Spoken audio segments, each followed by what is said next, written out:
Palestine authority എന്ന പേരിൽ ഒരു ഭരണകൂടവും പട്ടാളവുമൊക്കെ പാലസ്തീനിൽ ഉണ്ടെങ്കിലും അവരെയൊക്കെ നോക്കുകുത്തികളാക്കി നിർത്തിക്കൊണ്ടാണ് ഈജിപ്ഷ്യൻ ഭീകര സംഘടനയായ ഹമാസ് ഈ കണ്ട കാലം മുഴുവൻ അവിടെ കിടന്ന് അഴിഞ്ഞാടിയത്. ഭീകരവാദത്തിൻ്റെ നടുത്തുണ്ടം വിളമ്പിയും സിവിലിയന്മാരെ പിടിച്ച് മനുഷ്യ കവചമാക്കിയും പാലസ്തീന് അരക്ഷിതാവസ്ഥ മാത്രം സമ്മാനിക്കുന്ന ഹമാസ് തീവ്രവാദികളെക്കാൾ പാലസ്തീനിലെ ജനങ്ങൾക്ക് ഗുണം ചെയ്യുന്ന ഇസ്രായേലിനോട് പാലസ്തീനികൾക്ക് പ്രതിപത്തിയുണ്ടെങ്കിലും മതവികാരം ഇളക്കിവിട്ടുകൊണ്ട് ഹമാസന്മാർ ഭീകരതയ്ക്ക് ആക്കം കൂട്ടുമ്പോൾ നിരപരാധികളായ ജൂതന്മാരെ ആക്രമിക്കുന്നതിൽ അല്പമായ ഒരു ആനന്ദം പല പാലസ്തീനികൾക്കും ഉണ്ടെന്ന് വ്യക്തമായിട്ടുണ്ട്. എന്നാൽ ഒരിക്കൽ പോലും നീതിക്കും ന്യായത്തിനും ഒപ്പം നിൽക്കുന്ന പ്രസ്താവനകൾ നടത്തുവാനോ പറഞ്ഞത് തിരുത്തി പറയാതിരിക്കുവാനോ കഴിയാത്ത പാലസ്തീൻ അതോറിറ്റിയുടെ ടെലിവിഷൻ ചാനലിൽ ക്രൈസ്തവരെയും യഹൂദന്മാരെയും ആക്രമിക്കണമേ എന്ന് അല്ലാഹുവേ എന്ന് അഭ്യർത്ഥിച്ചുകൊണ്ട് ഉയർന്നിരിക്കുന്ന പ്രാർത്ഥന ഇപ്പോൾ വലിയ വിവാദമായിക്കൊണ്ടിരിക്കുകയാണ്.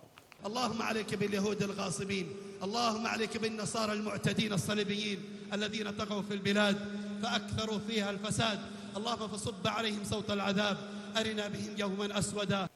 പാലസ്തീൻ്റെ ഔദ്യോഗിക മാധ്യമമായി അറിയപ്പെടുന്ന പാലസ്തീൻ അതോറിറ്റി ടെലിവിഷനിലാണ് ലോകത്തെ മുഴുവൻ അമ്പരപ്പിക്കുകയും നാണം കെടുത്തുകയും ചെയ്യുന്ന തരത്തിൽ ആഗോള ക്രൈസ്തവ സമൂഹത്തെയും യഹൂദ സമൂഹത്തെയും ഇല്ലാതാക്കുവാനുള്ള കൊട്ടേഷൻ അല്ലാഹുവിനെ നൽകിക്കൊണ്ടുള്ള വിദ്വേഷ പ്രാർത്ഥനയുടെ വീഡിയോ ദൃശ്യങ്ങൾ പ്രചരിച്ചത്.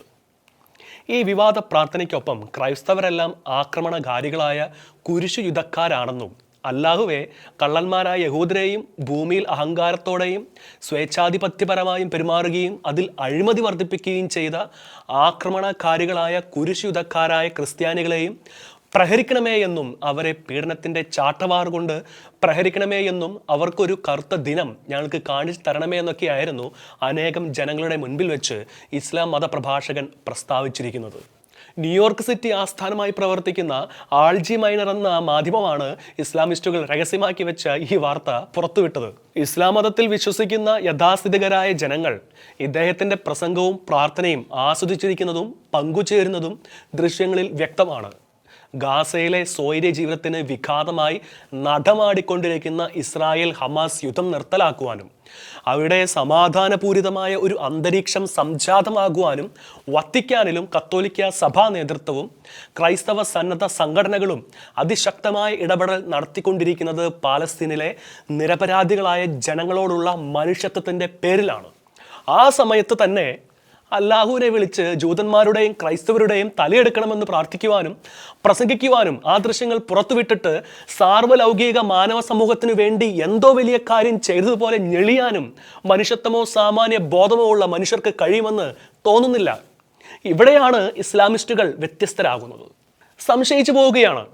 അങ്ങേയറ്റം വർഗീയ വിദ്വേഷം ജനിപ്പിക്കുന്ന ഇത്തരമൊരു പ്രാർത്ഥന ഏതെങ്കിലും ജൂതനോ ക്രിസ്ത്യാനിയോ ആയ പുരോഹിതന്മാർ ഉരുവിട്ടിരുന്നുവെങ്കിൽ മതേതര മാനസന്മാർ ധാർമ്മിക രോഷത്തിൽ പുകഞ്ഞു നീറി സമൂഹ മാധ്യമങ്ങളിലും ചാനൽ ചർച്ചകളിലും ഇരുന്ന് ചന്ദ്രഹാസം ഇളക്കുകയായിരുന്നു.